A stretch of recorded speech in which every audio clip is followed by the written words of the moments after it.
हम लोग विवेक चूड़ामणि का अध्ययन कर रहे थे और इसमें दुनिया झूठी है जगत मिथ्यात्व प्रकरण इस पर विचार कर रहे थे। और जगत मिथ्यात्व के संबंध में हम लोगों ने यह विचार किया कि दुनिया झूठी है, यह पहले अनुभव होगा कि पहले यह जानेंगे दुनिया झूठी है फिर अनुभव होगा।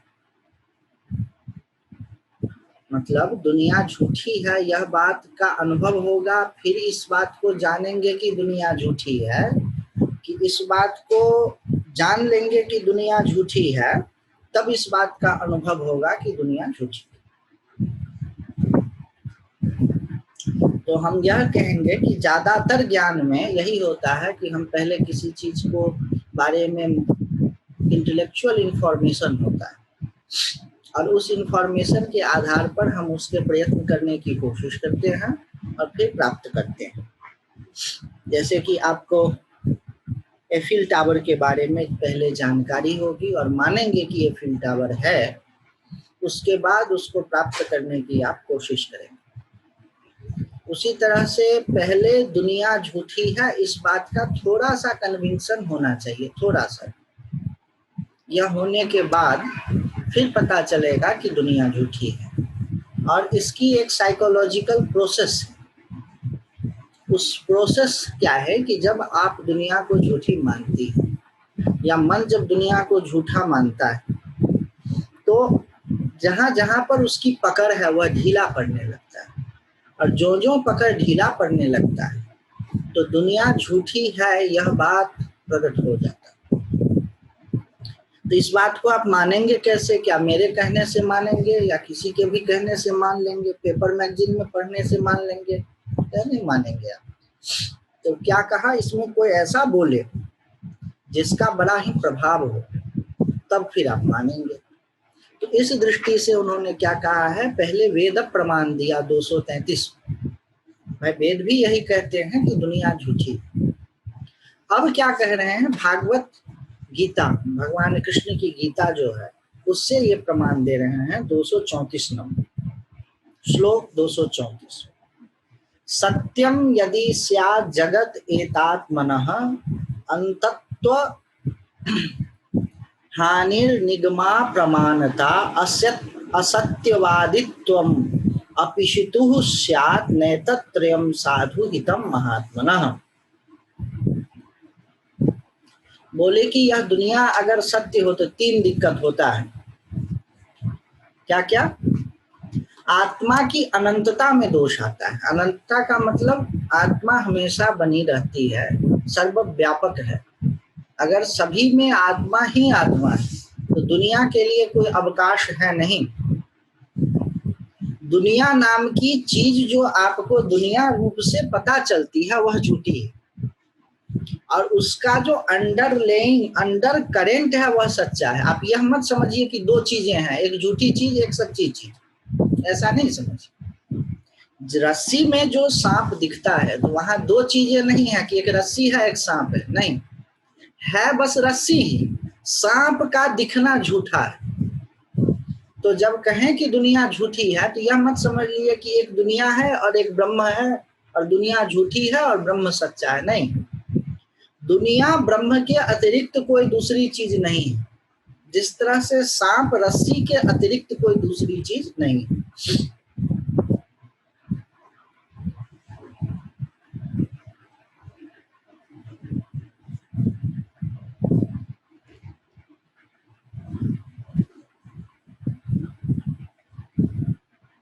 तो पहला उसमें क्या दिक्कत हो जाएगा कि अनंतता में, आत्मा की अनंतता में दोष आ जाएगा कि आत्मा अनंत है, इस बात में दोष आ जाएगा। दूसरा दोष क्या आ जाएगा, श्रुति अप्रमाणिक हो जाएगी। मतलब ये जो पीछे श्रुति में कहा है कि ब्रह्मे वेदम विश्वमित्येव वाणी, यह अप्रमाणिक हो जाएगा। और तीसरा असत्यवादित्व अपि ईशितुः स्यात्। ईशितुः मतलब ईश्वर, ईश्वर मतलब भगवान। तो भगवान जहां जहां भी गीता में आप होगा ना, तो वहां पर आप देखेंगे श्री भगवानुवाच, वहां पर श्री कृष्णोवाच नहीं लिखा हुआ। क्यों भगवानुवाच? उनको भगवान कह के संबोधित किया है गीता में। तो वही कह रहे हैं कि ईशितु मतलब भगवान का वाणी जो है ये असत्य हो जाएगा, झूठा हो जाएगा। तो क्या क्या झूठा हो जाएगा वाणी? तो गीता में भगवान कहें ईश्वरः वस्तु तत्योग्यो न चाहम तेषु वस्थितः न च मत्स्थानि भूतानि इत्येव व्यचिक्लिप्तत।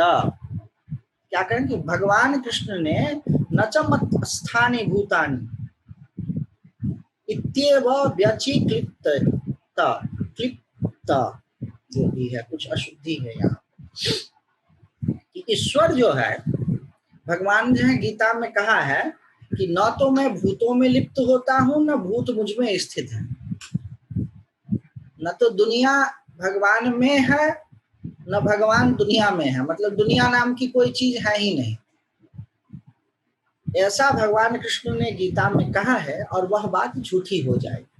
अच्छा, अब देखिए और क्या क्या हेतु बता रहे हैं, क्या क्या कारण बता रहे हैं कि दुनिया झूठी है। एक और बड़ा जबरदस्त कारण बता रहे हैं कि दुनिया झूठी है। यदि सत्यम भवेद विश्वम सुषुप्तौ उपलभ्यताम यन्नोपलभ्यते किंचिद अतः असत स्वप्नवन वंशा। बोल रहे हैं कि अगर विश्व सत्य होता तो सुषुप्ति में भी उपलब्ध होता। जिस समय में आप सोते हैं उस समय में दुनिया का कोई अता पता नहीं चलता है, सुषुप्ति सबको कबलित कर लेती है, खा जाती है। तो दुनिया अगर सच्ची होती तो सुषुप्ति में उसका पता चलता, लेकिन दुनिया सच्ची नहीं है, इसीलिए सुषुप्ति में पता इसका नहीं चलता है। और जो चीज दिन में 8 घंटे या 7 घंटे या 6 घंटे न पता चले उसको सच्चा मानना अच्छी बात नहीं। तो कैसे है? इसमें कुछ भी सच्चाई नहीं है, ये स्वप्नवत मृषा है, सपने की तरह झूठा है। अब बार बार यह आर्ग्यूमेंट आएगा आपके दिमाग में कि दुनिया सच्ची है, ये बहुत दूर तक साधक में जाता है। अच्छे अच्छे वेदांती जो हमारे मित्र हैं और जो हमारे परिचित हैं वो कहते हैं कि भैया सब बात तो समझ गए, लेकिन दुनिया झूठी है यह बात मेरे समझ में नहीं आती। तो इसके लिए क्या कीजिए? उपासना कीजिए। ये सब मैं इसीलिए आपको थोड़ा बहुत बता दे रहा हूं कि उपासना से भी होता है और समझ से भी होता है। उपासना भी समझ देकर के काम करेगी, तो आपको थोड़ा सा ज्ञान तो होना ही चाहिए, लेकिन मुख्यतः दुनिया का झूठापन कब पता चलेगा? जब सपना टूटेगा तब। उसी तरह से इसका जो सपना टूटने से ही जब जागने की पता चलता है, उसी तरह से जब आप एक जो अभी सत्य है उस सत्य से इतर कोई सत्य प्रकट होगा, फिर आपको समझ में आएगा। इसमें अधिक मस्तिष्क नहीं लगाना है, मैं धीरे धीरे आगे इसको बढ़ रहा हूं। अतः पृथक नास्ति जगत परात्मनः पृथक प्रतीतिस्तु मृषा गुणादिवत आरोपितस्यास्ति किमर्थवत्ता अधिष्ठानम आभाति यथा भ्रमेण। इसीलिए परमात्मा से पृथक जगत है ही नहीं, उसकी पृथक प्रतीति तो गुणी से गुण आदि की पृथक प्रतीति के समान मिथ्या ही है। गुणी से गुण आदि की पृथक प्रतीति, जैसे कोई गाना गाने वाला है तो उसका गाना गाना गुण है और गाने वाला गुणी है।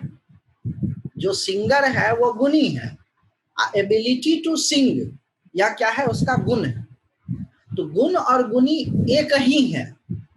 जो उसका एबिलिटी टू सिंग है वह सिंगर से अलग नहीं है, लेकिन लगता है कि अलग है। उसी तरह यह दुनिया जो है ईश्वर से अलग कोई चीज नहीं है, लेकिन लगता है कि अलग है। और जो गुण गुणी में क्या है? जो गुणी है, जो सिंगर है, वह एबिलिटी टू सिंग का अधिष्ठान है।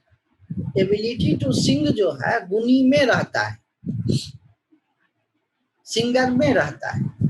तो उसी तरह से यह पूरी दुनिया जो है वह सिंगर में जिस तरह से एबिलिटी टू सिंग रहता है, उसी तरह यह पूरी दुनिया ईश्वर में बैठी हुई है। इसको आपको समझना।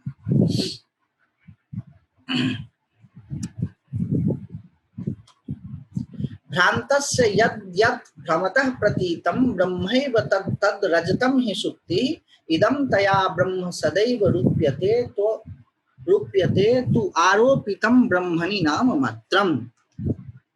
बड़ा सुंदर है। रस्सी और सांप का उदाहरण तो एक एग्जाम्पल है, जहां पर आपको डर लगता है और आप सांप से भागने की कोशिश करते हैं, है ना। लेकिन एक दूसरा एग्जाम्पल है, सीप आपने देखी होगी, समुद्र के किनारे सीप होती है, उसमें जब रोशनी पड़ता है ना तो वो चांदी जैसा चमकता है। तो रस्सी में सांप देख करके आदमी भागता है, और सीप में अगर चांदी समझ गया तो उसकी ओर दौड़ता है। एक है भय का एग्जाम्पल, द्वेष का एग्जाम्पल, एक है राग का एग्जाम्पल। तो रस्सी में जो सांप दिखता है उसको थोड़ा समझिए, या चांदी में जो सीप में जो चांदी दिखता है उसको समझिए। तो सीप में जो चांदी दिखता है उसमें दो प्रोसेस है। सीप का चमकनापन दिखता है, चाकचिक्य, उतना तक सत्य है, और उसका चांदीपना जो है वह असत्य है। देखिए, दो हिस्से कर लीजिए। सीप का चमकना ठीक है, उसमें जो चाकचिक्य है उसको चाकचिक्य बोलते हैं वेदांत में, वह तो सच्चा है, लेकिन उसका चांदी होना यह झूठा है। इसी तरह से कुछ है, होनापन सच्चा है, और उसका दुनिया के रूप में भासना यह झूठा है। वही बात यह कह रहे हैं। इदम रूप से सदा ब्रह्म ही कहा जाता है, ब्रह्म में आरोपित जगत तो नाम मात्र है। इदम का मतलब जैसे दिखता है ना कि कुछ है, इदम का मतलब होता है कुछ, समथिंग, यह। तो यह रूप से जो पता चल रहा है वह तो ठीक है, लेकिन उसकी जो वैरायटीज पता चलने लगती है कि यह चौकी है, यह पलंग है, यह घर है, यह एसी है, यह पंखा है, वह क्या है? झूठा है। तो वही बात ये कह रहे हैं कि चांदी में जिस तरह से चमकना, चाकचिक्य तो असली है, लेकिन उसका सीप में चमकना असली है, उसका चांदीपना झूठा है। उसी तरह ब्रह्म का इदम रूप से होना तो सच्चा है कि कुछ है, यह सच्चा है, लेकिन उसका पूरी वैरायटी दिखना वह झूठा। क्या? अब चलिए, अब नया प्रकरण एक उन्होंने शुरू किया, ब्रह्म निरूपण, श्लोक 239। अतः परम ब्रह्म सदद्वितीयं विशुद्ध विज्ञान घनम निरंजनम प्रशांत माद्यंत विहीन मक्रियम निरंतरानंद रस स्वरूपम।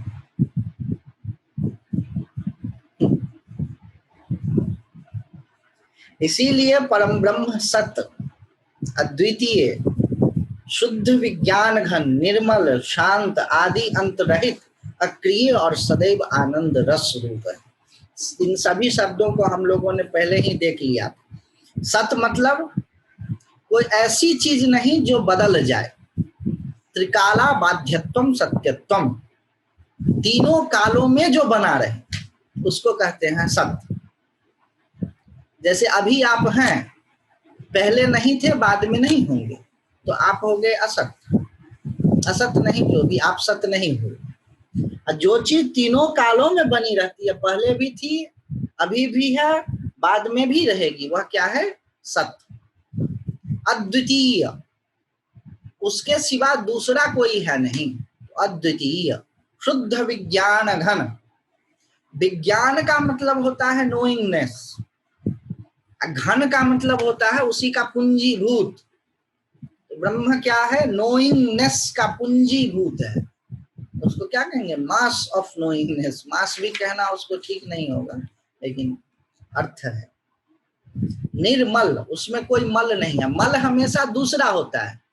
आपके शरीर में जो चमड़ा है ना, तो उसको मल तो नहीं कहते हैं, धूल आ गया तो उसको मल कहते हैं।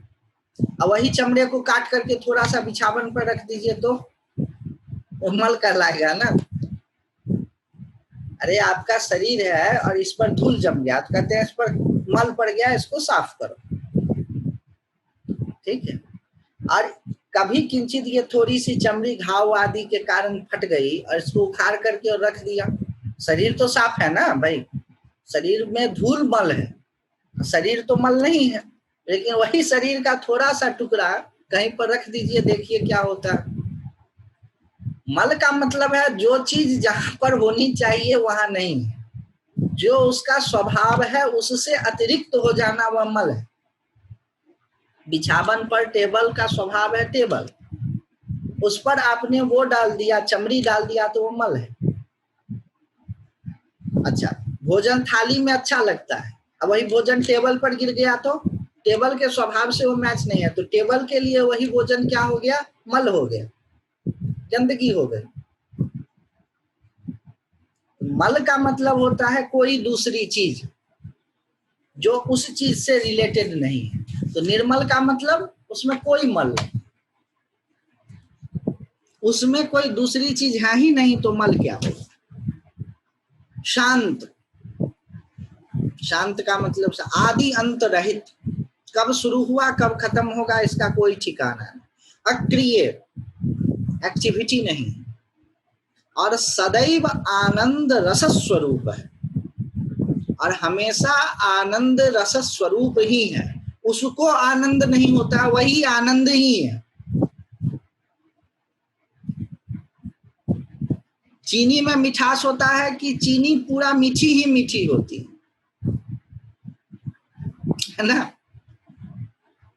अरे रस भरी रस कदम्ब जो मिठाई है तो उसमें तो चीनी भर देते हैं, कोलकाता में एक आता है वो संदेश, रस भरा संदेश, तो संदेश उतना मीठा नहीं रहता, उसमें मीठा भर देते हैं, तो वो तो कहेंगे कि भाई इसमें मिठास है, लेकिन चीनी को क्या कहेंगे, चीनी को तो जिधर दाएं से खाइए बाएं से खाइए वो तो मीठा ही मीठा है, चीनी में मिठास नहीं है, चीनी का स्वरूप ही मीठा है। उसी तरह से ब्रह्म जो है आनंद रस स्वरूप है। अब देखिए, निरस्त माया कृत सर्व भेदम नित्यम सुखम निष्कलम प्रमेयम अरूप अव्यक्त अनाख्यम अव्ययम ज्योति स्वयं किंचिद इदम चकास्ति। निरस्त माया कृत सर्व भेद। अब ये जो है ना विवेक चूड़ामणि अपने क्या कहेंगे उसको, अपने रंग में खुल रहा है, कुछ नहीं है, कोई माया हुआ नहीं। जो पीछे पढ़ाए थे कि माया है उसका तीन थे, सत्व रजस गुण है, बोले कुछ नहीं है, निरस्त माया, सबको रिजेक्ट कर दिया। निरस्त का मतलब समझते हैं ना, डिसमिस। निरस्त माया कृत सर्व भेदम, माया कृत जितना भी भेद है सबको निरस्त कर दिया। नित्यम सुखम निष्कलम अप्रमेय। अच्छा, नित्य है, असुख सुख है, सुख स्वरूप भी नहीं, सुख ही है वो। बनारस में हमारे तरफ इधर बोलते हैं मीठा, मिठाई नहीं बोलते हैं, मीठा बोलते हैं, मतलब वो मीठा ही है, पूरा उसका मीठा ही मीठा है, वैसे सुख ही है। निष्कल, कला का मतलब होता है जैसे चंद्रमा की कला, तो कभी बढ़ता है कभी घटता है, तो आप भी सोचते होंगे कि अभी तो ध्यान करेंगे तो ब्रह्म बढ़ जाएगा मेरे में, और ध्यान नहीं करेंगे तो ब्रह्म घट जाएगा। बोले वो सब नहीं, बेवकूफी है, निष्कल है वो, न तो बढ़ता है न घटता है, निष्कल। और प्रमाणादि का अविषय है कि प्रमाण का मतलब होता है जानने का तरीका, जानने का कर्म, जानने का औजार को प्रमाण कहते हैं। जैसे बुद्धि आपकी प्रमाण है, मतलब जानने का औजार है, कहते हैं ना ये प्रमाण है। आंख भी प्रमाण होता है, नाक भी प्रमाण होता है। न का मतलब होता है जानने का कर्म, बोले कि वह कोई भी प्रमाणादि का अविषय। नाक के द्वारा जो चीज सूंघा जाता है गंध, वह नाक का विषय होता है। कान के द्वारा जो सुना जाता है वह कान का विषय होता है। बोले ना नाक से सूंघा जाएगा, ना कान से सुना जाएगा, ना जीभ से चखा जाएगा, ना आंख से देखा जाएगा, ना त्वचा से छुआ जाएगा, ना बुद्धि से विचार होगा। बोले इतना पढ़ाया क्यों 340 श्लोक में? भाई यही बताने के लिए पढ़ाया कि प्रमाण आदि का वो विषय है, मतलब किसी भी प्रमाण से वो समझ में नहीं आ सकता।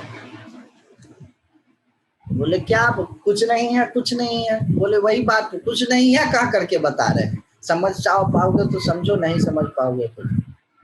अच्छा, वह कोई अरूप, कोई रूप नहीं, अव्यक्त, मैनिफेस्टेड नहीं, अनाम, कोई नाम नहीं, और अक्षय तेज राशि है जो स्वयं ही प्रकाशित हो रहा है। स्वयं प्रकाश, प्रकाश का मतलब होता है दिखना। तो जितनी भी वस्तुएं हैं ना, उसमें कोई एक ऐसी चीज होती है जिसके कारण से दिखता है, किसी प्रकाश की जरूरत पड़ती है। देखिए ना, इसको देखने के लिए एक प्रकाश की जरूरत पड़ती है, लेकिन प्रकाश को देखने के लिए किस चीज की जरूरत पड़ेगी? किसी भी चीज की जरूरत नहीं पड़ेगी। अच्छा, और गहरे में जाए तो जिसको हम अग्नि कहते हैं, या जिसको सूर्य कहते हैं, या जिसको बल्ब कहते हैं, उसमें भी कई अवयव होकर के प्रकाशित होते हैं, अपने आप वो जो प्रकाशित नहीं होते हैं। और बाह्य प्रकाश, तो वो भी असली प्रकाश थोड़े है। स्वयं प्रकाश मतलब अपने आप से जो प्रकाशित हो, अपने आप से जिसका ज्ञान हो, वह चीज कोई और ही है। बोले क्या है? वो ब्रह्म है, स्वयं प्रकाशित हो। आगे देखिए, यात्री गेय ज्ञान शून्यम अनंतम निर्विकल्पम केवला अखंड चिन्मात्रम परम तत्वम विदुर्बुधा।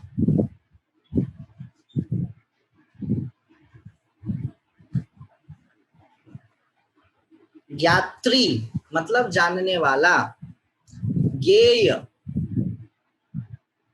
मतलब जिस चीज को जाना गया,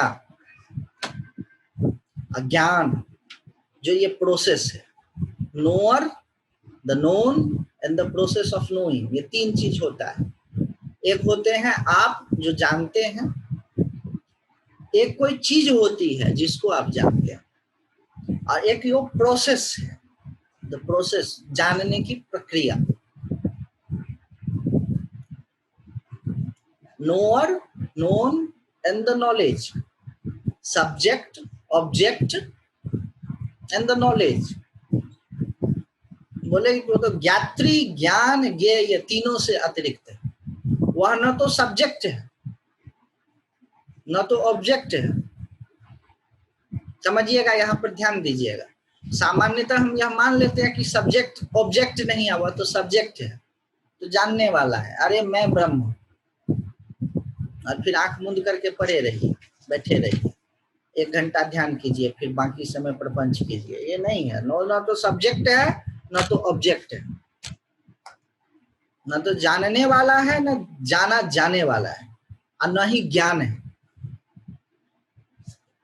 अनंतम, इनफाइनाइट, निर्विकल्पम, उसका कोई विकल्प नहीं, केवल अकेला, टुकुर टुकुर देख रहा है तो एक दूसरे को नहीं देख रहा, अकेला पड़ा हुआ है पूरे विश्व में, पूरे ब्रह्मांड में अकेला वही है। अखंड चिद मात्रम परम, अखंड है, उसमें कोई टुकड़े टुकड़े नहीं। तत्वम विदुर्बुधा, जो विदुह मतलब जानते हैं, कौन? बुधा, जो जानने वाले हैं, उसको उन्होंने ऐसा कहा है। अहेय अनुपादेयम मनोवाचाम गोचरम अप्रमेयम अनाद्यंतम ब्रह्म पूर्णम महन्महः। उस वह न तो छोड़ने योग्य है, न पकड़ने योग्य है। हे का मतलब होता है जिसको छोड़ना चाहिए, और उपादेय का मतलब होता है जिसको पकड़ना चाहिए। ब्रह्म क्या है? न छोड़ने योग्य है, न पकड़ने योग्य। और क्या है? मनोवाचाम गोचरम, मन और वाचा से मतलब मन में, मतलब उसकी कल्पना, इमेजिनेशन नहीं कर सकते। वाचा मतलब वाणी, उससे बोल नहीं सकते हैं या समझा नहीं सकते हैं। गोचरम, गो मतलब होता है इंद्रिय, तो ये सब इंद्रियों से आपको उसको अभिव्यक्त नहीं कर सकते हैं, न पकड़ सकते हैं। वहां पर मन, वाचा और गो इंद्रियां चल नहीं सकती है, चलने का स्पेस नहीं। अप्रमेयम अनाद्यंतम, प्रमेय का मतलब होता है जो जाना जा सके, अप्रमेय का मतलब होता है जो जाना न जा सके। बोला अप्रमेय है, अनादि है, अंतहीन है, न तो उसका आदि है न अंत है। अन आदि अंतम, आदि अंत, ऐसा न आदि है न अंत है। ब्रह्म पूर्णम महन महा, पूर्ण है, उसको कोई कमी नहीं, और महा महान से भी महान है। आप कितना बरियार बनते हैं, आप ट्रम्प हैं, उससे भी बड़ा है। आप इंद्र हैं, उससे भी बड़ा है। आप चतुर्दश भुवन के अधिपति हैं, उससे भी बड़ा है। आप जितना बड़ा लाइए उससे वो बड़ा है। अब देखिए प्रकरण से अब अगला चीज आया है, महावाक्य विचार। यहां से वेदांत का ध्यान की प्रक्रिया शुरू हो जाएगी है? तो मैं आपको आज बता दूं महावाक्य का मतलब क्या होता है। देखिए, जो लोग परंपरा से वेदांत नहीं जानते उनको महावाक्य का मतलब समझते हैं कोई बड़ा वाक्य नहीं।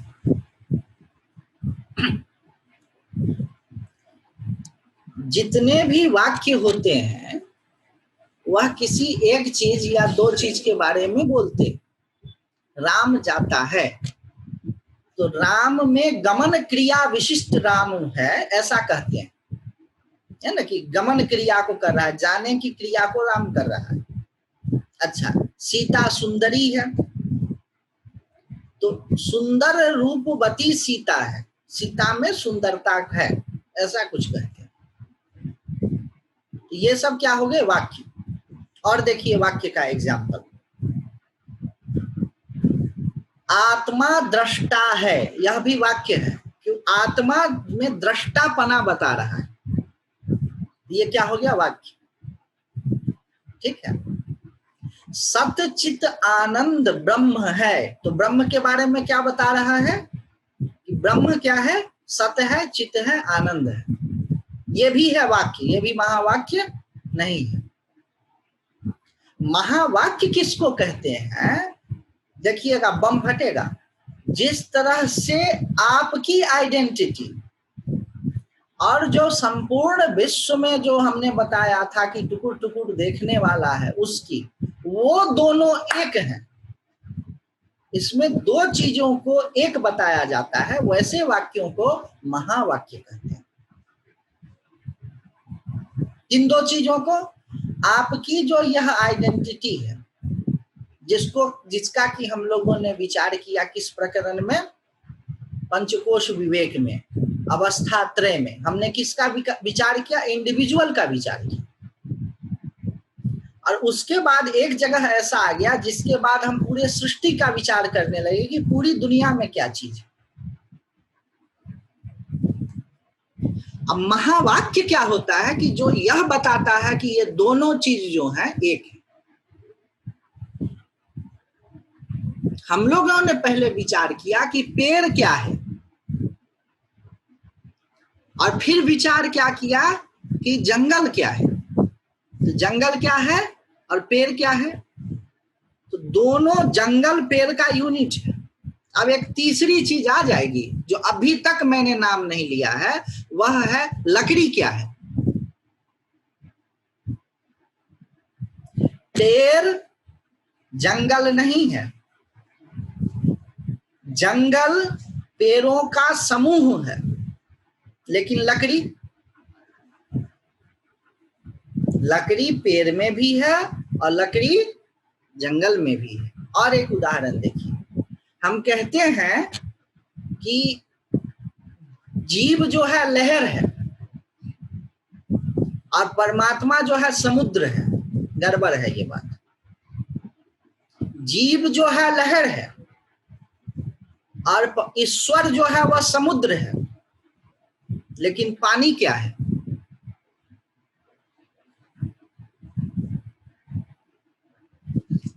एक लहर में या एक बूंद पानी में आदमी डूब नहीं सकता है।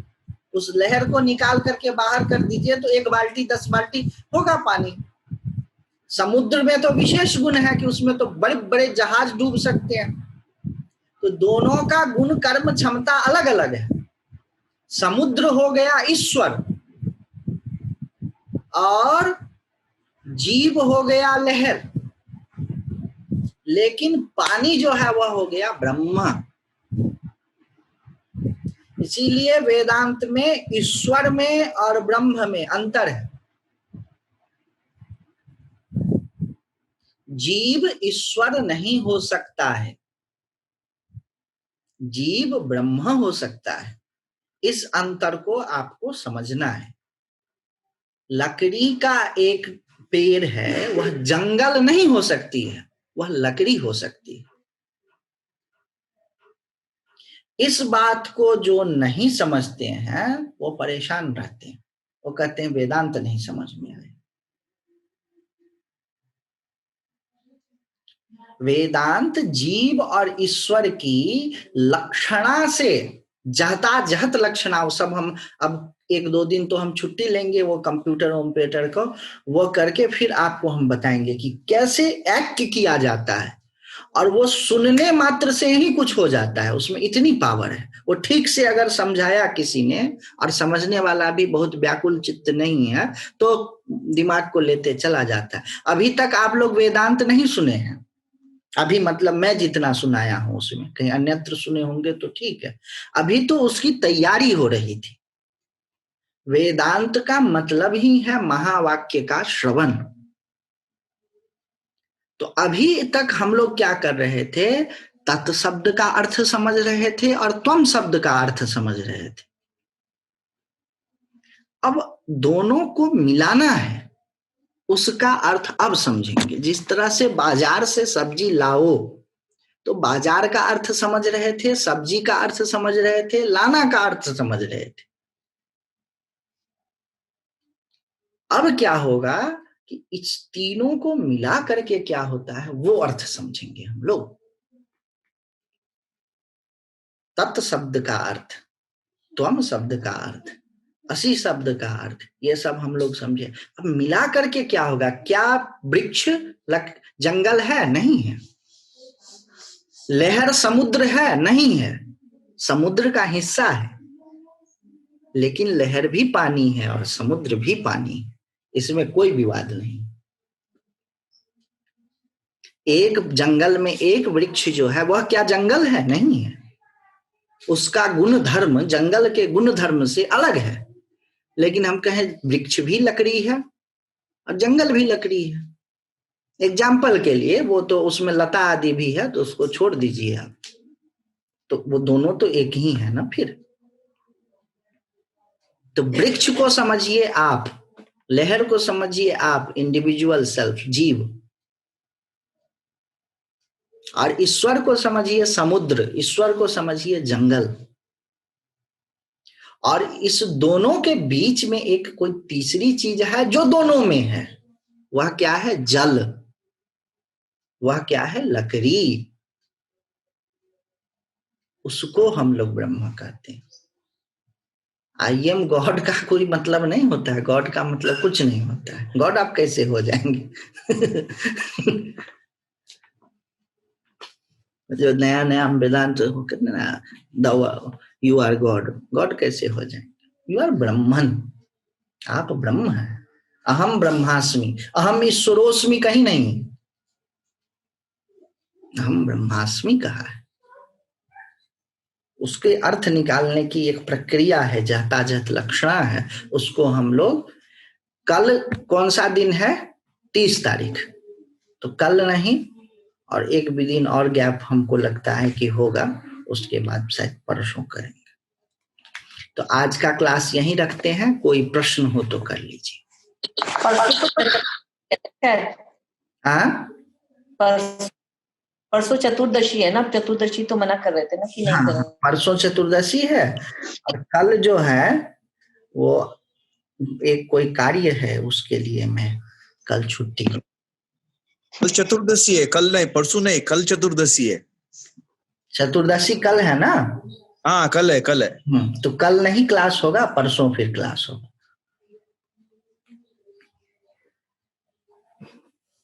मतलब कल हमें अवकाश चाहिए, तो चतुर्दशी हो तो भी अवकाश लेंगे और चतुर्दशी न हो तो भी अवकाश लेंगे।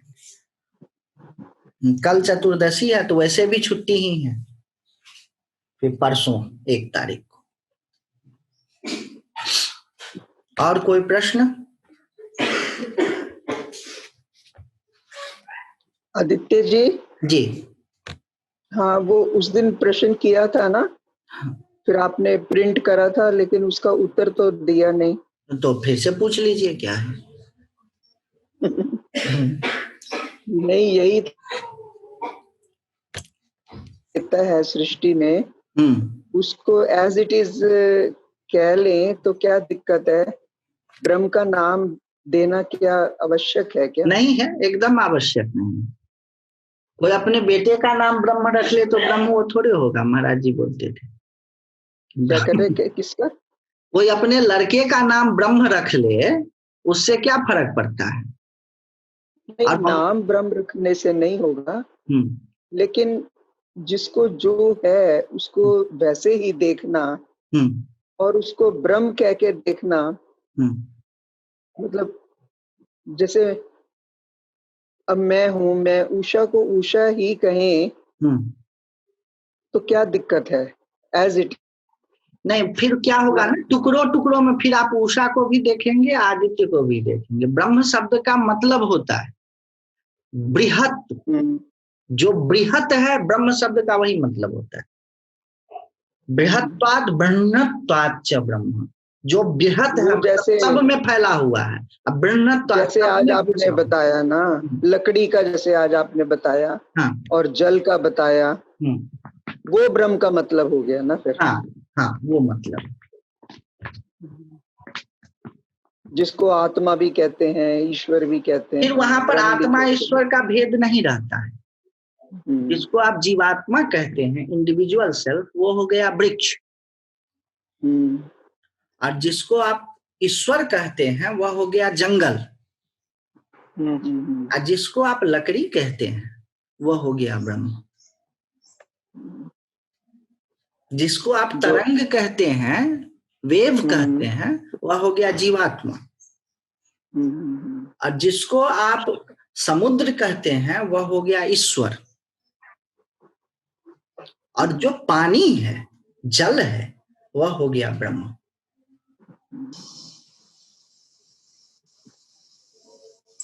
अब बताइए कि जल से अतिरिक्त समुद्र कोई दूसरी चीज है क्या? जल और समुद्र ये दो चीज नहीं है, एक ही है। एक ही है।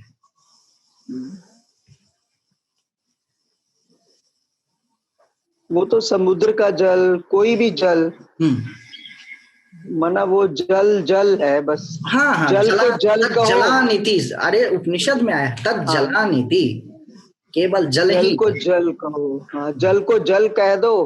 हाँ, फिर ब्रह्म कह लो बस। कोई जरूरत नहीं। अगर इस क्या होता है ना, कई संप्रदायों में वो कहेंगे कि ये ब्रह्म है, ये पार ब्रह्म है, फिर ये अपार पार ब्रह्म है।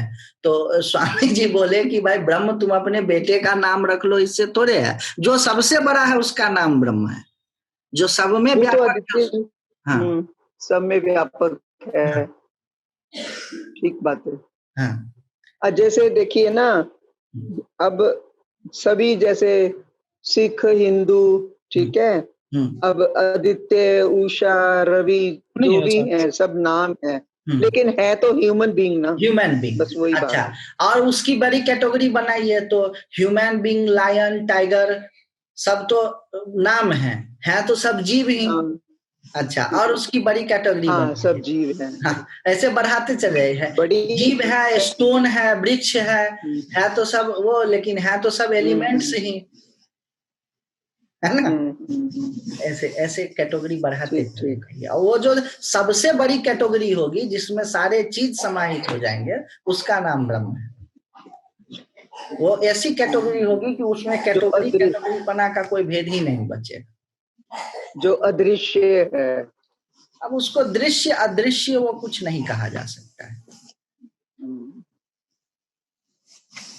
जैसे ये सर तो ऐसे तो सर ऐसे तो जीव, ईश्वर और ब्रह्म तीनों एक हैं। हाँ, तीनों एक भी हैं और एक स्टेज पे आके। हाँ हाँ हाँ हाँ बिल्कुल। इस समय तो अलग है, लेकिन मैं भी अगर जो जीव ब्रह्म को पाले, नहीं वो सब मत जाइए, फंस जाएंगे। समुद्र और लहर पानी से अलग कोई दूसरी चीज नहीं है ही नहीं। जब पानी आ गया जी। तो फिर पानी की दृष्टि से समुद्र और लहर ये दोनों चीज हैं कहाँ? वो तो पानी ही पानी है। पानी है जी। पानी कहने मात्र से समुद्र भी कवर हो गया, लहर भी कवर हो गया, वर्षा भी कवर हो गई, ताल तलैया नाला नल सब कवर हो गया। जी। लहर जब शांत हो जाए तो समुद्र है, वो ठीक है। और ऐसे शांत रहे चाहे सुनामी में रहे, वो पानी है। हाँ, लेकिन लहर समुद्र जब देखिए, लहर जब शांत हो चाहे न हो तब भी समुद्र है, और लहर शांत हो चाहे न हो तब भी पानी है। नहीं तो फिर आप शांति के चक्कर में खुद चले जाएंगे कि मन जब शांत होगा तब ब्रह्म आएगा जी। ये भी एक चक्कर फंसता है। अरे जब आप अपने को ब्रह्म मानेंगे ना, जब ये ज्ञान पुष्ट होगा तब मन अपने आप विगलित होने लगेगा। नहीं तो जोगी बन जाएंगे कि मन शांत करके फिर हम ब्रह्म प्रकट होगा। जैसे कि मन ब्रह्म जो है, अरे सृष्टि में प्रलय होता है उससे तो ब्रह्म को कुछ बिगड़ता ही नहीं है। आपका 450 ग्राम के मस्तिष्क में 4 विचार उठते हैं जो कि इंजेक्शन दे करके बंद हो जा सकता है, वो ब्रह्म को ढक लेगा? इतना सामर्थ्यवान आपका मस्तिष्क नहीं है। मेरा भी, किसी का भी। ये विचार करके मन को कहिए चुप रहो, तुम अपने को ज्यादा समझते हो। आप समझे ना हमारी बात? हाँ। मतलब मैं आपको नहीं कह रहा, ये जो एक मन में एक बैठा हुआ रहता है ना कि विचार जब शांत होंगे तब ब्रह्म प्रकट होगा, जो महाप्रलय में और महासृष्टि की उत्पत्ति में भी जिसका कुछ नहीं बिगड़ता है, अनंत अनंत ब्रह्मांड बनते बिगड़ते रहते हैं जिस अधिष्ठान में, ग्रह तारे नक्षत्र और सूर्यों का विस्फोट होते रहता है, उससे उसका कुछ नहीं बिगड़ता है। तो मेरे मस्तिष्क जिसका वजन 1 पाउंड है, लगभग 450 ग्राम, कम या ज्यादा जो भी, उसमें 150 केमिकल रिएक्शंस के कारण कुछ विचार उठते रहते हैं, वो उसको रोक लेगा? संभव ही नहीं। इस बात पर विचार करने से मन शांत हो जाता है।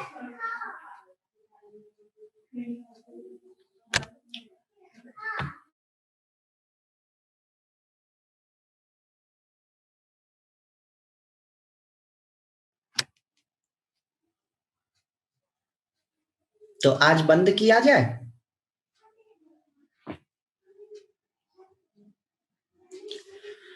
सर्वे भवन्तु सुखिनः, सर्वे सन्तु निरामयाः, सर्वे भद्राणि पश्यन्तु, मा कश्चित् दुःखभाग् भवेत्। ॐ पूर्णमदः पूर्णमिदं पूर्णात् पूर्णमुदच्यते, पूर्णस्य पूर्णमादाय पूर्णमेवावशिष्यते। ओम शांति शांति शांति।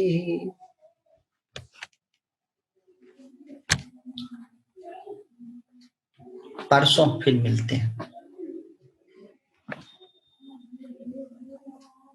और कुछ पूछना है किसी को? Thank you Aditya. ठीक।